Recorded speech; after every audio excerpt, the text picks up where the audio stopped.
是阿晚，今天是2025年的10月23号，跟着我一起来了解一下这篇看上去很激进的文章——特朗普的超级大国自杀行为。那下周的话，全球目光将聚焦首尔，届时各国领导人将齐聚此地，举行一场重大的经济峰会。美国总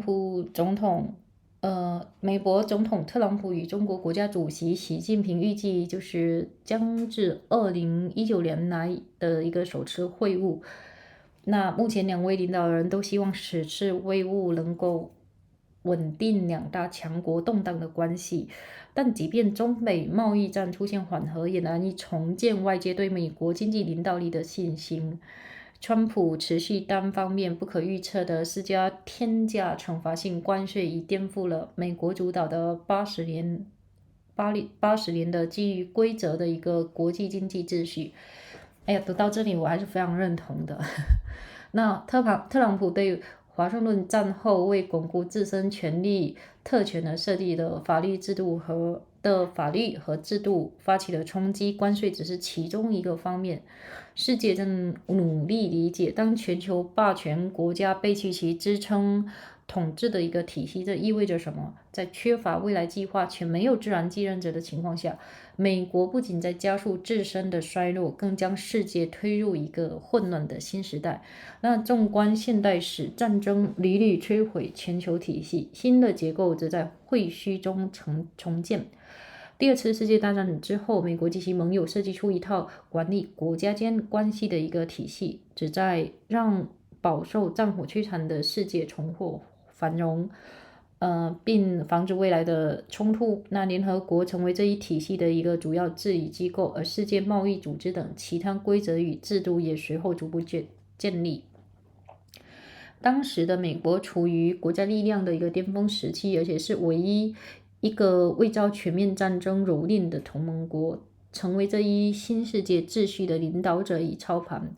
那二战后的一个国际体系之所以成功，是因为它汇集了美国的伙伴，政治、经济、安全领域的一个合作，为众多国家创造了稳定性和可预测性，还有政治经济的一个收益。华盛顿之所以愿意在一定程度上约束自身的权利，是因为他认识到，相对于胁迫手段，争取他国的认同更能有效地推动其全球目标。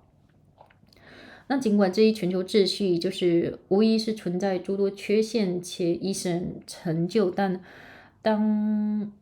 即便是在今年1月特朗普就任第二任期开启的时候，其实他仍具优势。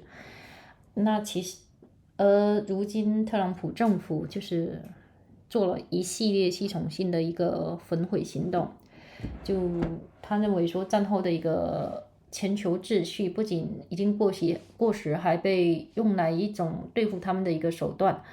这是一个马可·鲁比奥1月在美国任命国务卿任命听证会上如此说道。那川普政府非但没有进行它自由开放的一个贸易政策，反而实施了沉重的关税，不仅惩罚了中国，也惩罚了美国的盟友以及本国的一个消费者。然后本国的消费者不得不承担因关税带来的一个更高物价。特朗普也没有维护主权与不侵略的原则，威胁对委内瑞拉采取军事行动。那即便俄罗斯侵犯北约领空，他也未采取任何实质性的措施，试图拉拢俄罗斯的普京、中国的习近平以及朝鲜金正恩等专制领导人，却暗示华盛顿不会保护其民主盟友。那这基本上是一场非常令人震惊的超级大国自杀行为。实际上，未来几乎可以肯定的是，将会是一段混乱的过渡期。美国虽然还是极具影响，但如果他的行为这样反复无常、流于表演，那旧有的机构无疑会继续存在。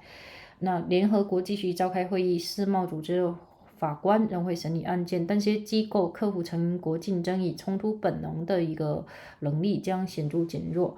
从疫情到气候的变化，再到人工智能等全球的一个共同挑战，或许将很大程度得不到有效应对。那一个更加无序的世界也几乎注定就是更加暴力。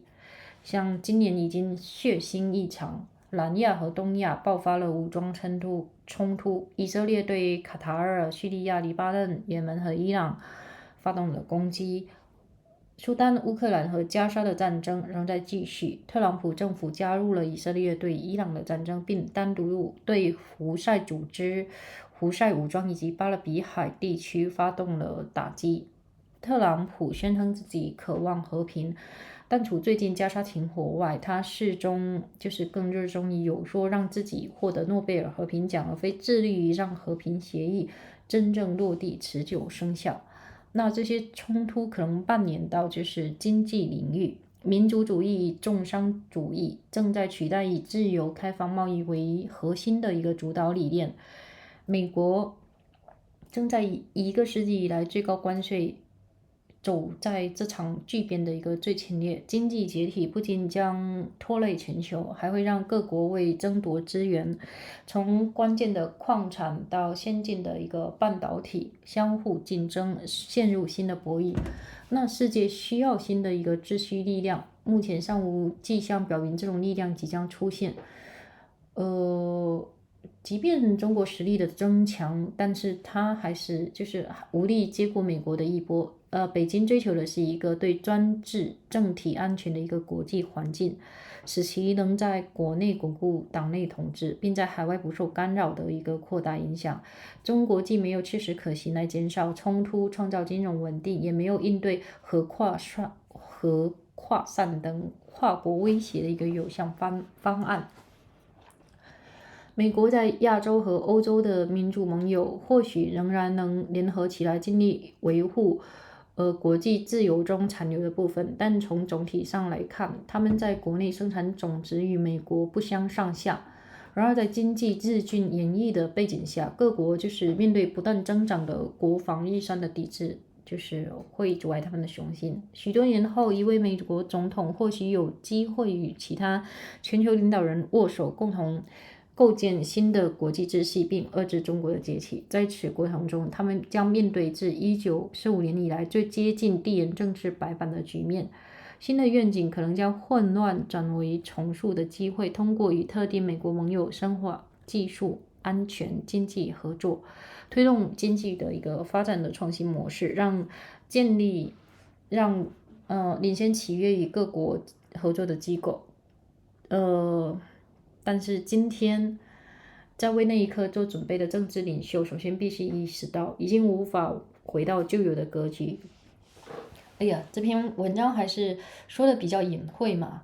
那确实我个人也是倾向于认为说，特朗普政府这样的一个破坏率是怎么说呢？肯定是不可怎么说呢？没有人他已经摧毁了美国这80年来说信任的一个包括一个可预测的体系啊，信任的体系啊，或者一个大国的一个地位啊。如果一个大哥你美国当大哥，你只要当大哥，他虽然担了责任，但是他也享受了诸多好处。那以全球的经济以美元作为一个主要导向，那美国的话反正大概就是这样吧。不过人类到底要怎样，其实也很难讲。反正大家吃饱穿暖也没几年。好吧，一起来学习一下这篇英文。Trump is phasing the world into the new era of disorder. The world will look to Seoul next week as leaders gather for major economy summit, and President Trump and President Xi Jinping of China are expected to meet for the first time since 2019. Both leaders hope the meeting will stabilize the superpowers' rocky relations, but even a detent in the US-China trade war will not restore faith in America's economic leadership by continuing to wield sky-high tariff, punitively, unilaterally, and unpredictably. Mr. Trump has upended the rules-based international economy ordered the America that for 80 years. The tariff campaign is but one prong of Mr. Trump's assault on the laws and institutions Washington desired to advance its own power and privilege after World War II. The world is now grappling with what it means for denying global leaders to renounce the very system designed to sustain its rule. Without a plan for what comes next and no natural successor, the United States is not only hastening its own decline but also forcing the world into a new era of disorder. Throughout modern history, wars has jacked global system with new structures, emergency afterwards.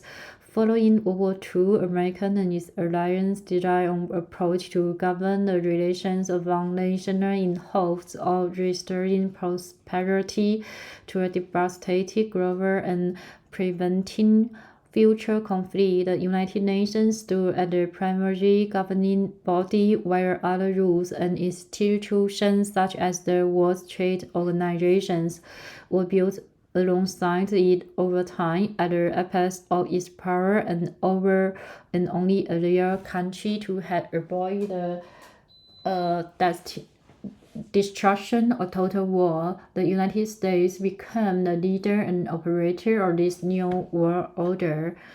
The post-World War II system was successful precise because it delivered for American partners through political economy and security cooperation, created stability, predictability, and political and economic gains for many nations. Washington accepted restraints on its power because he recognized and that securing other countries' buy-in was a more effective strategy for advancing its global aims that coincide.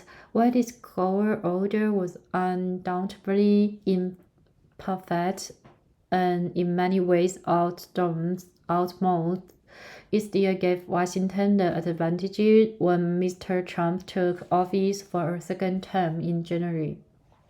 Now, the Trump administration is on compound of systemic incineration. The post-war global order is not just obsolete, it is now a weapon behind used against us. Marco Rubio said during his January Secretary of State confirmation hearing, rather than free and open trade, the administration has enacted crippling tariffs, punishing not just violators of trade rules like China, but also American allies and American consumers with the higher price that come from tariffs. Rather than upholding sovereignty and principled non-aggression, Mr. Trump is threatening military action against Venezuela, yet took no concrete action with Russia violated NATO airspace. Mr. Trump has quoted autocratic leaders like Vladimir Putin of Russia, Mr. Xi, and Kim Jong-un of North Korea, while suggesting Washington might not defend its democratic allies. It is astounding at a superpower suicide. Never before has the world's G9 superpower intentionally dismantled a system designed to sustain its own leadership, particularly while those trappings or retaining ignorance benefits. This error will not end in one convulsion, the kind of Big Bang event that has historically breaks new world orders. Instead, the next several years will almost certainly be a chaos interregnum whom counters are coming into focus. The United States will remain immensely powerful even if capricious and performative. The old institutions will no doubt endure. The UN will still convene and judge, will review case at the World Trade Organization, but with diminishing capacity to overcome member nations' natural tendency towards competition and conflict. Shared challenges from pandemic to climate change to artificial intelligence may go largely unaddressed. A more disordered war will almost certainly be a more violent one. This has already been a bloody year, including armed conflicts in South and Southeast Asia and Israeli strike in Qatar, Syria, Lebanon, Yemen, and Iran, as well as wars in Sudan, Ukraine, and Gaza. The Trump administration joined Israel in its wars on Iran, and that its own strikes against the Houthis and in Caribbean. Mr. Trump professed to want peace, but apart from the recent Gaza ceasefire, appears more focused on lobbying for the Nobel Peace Prize than for substantial execution that makes peace still stick. This class may extend to the economy sphere. Nationalism and mercantilism are supplanting the prevailing preneur on free and open trade, with American leading the charge with the highest tariff in a century. Economy disintegration will not only start global wars, it will also pit countries against one another into a race acquire resources from critical minerals to advanced semiconductors. The world will need a new origin first. There are no signs that one will be forthcoming. As China gains ground, it is unequipped to take up the American mantle. Beijing sees a world that is safe for autocracy, allowing it to entrench party control at home and spread influence abroad without interference. But it does not have a viable plan for how to reduce conflict, create financial stability, or manage transmission threats like nuclear proliferation. Americans' democracy allies in Asia and Europe may yet pull together to preserve what they can of the liberal international order. Taken together, they match America's weight in GDP terms, but domestic resistance at home to growing defense budgets in an increasingly tough economic landscape may still meet their ambitions. A year from now, an American president may have the opportunity to work alongside other global leaders to build a new international order and brand China's gains. They will face the closest sin to a geopolitical clean state that we have seen since 1945. A new vision could turn disorder into the opportunity for the invention by depending technological economy and security cooperation with let American arise, seeding innovative approach to economy development of building institutions to include leading companies alongside countries. Political aspirations preparing for the moment they must begin with by recognizing there is no going back to the way things were. Thanks for listening. Hoping your life fully with happiness and joy and have a good day.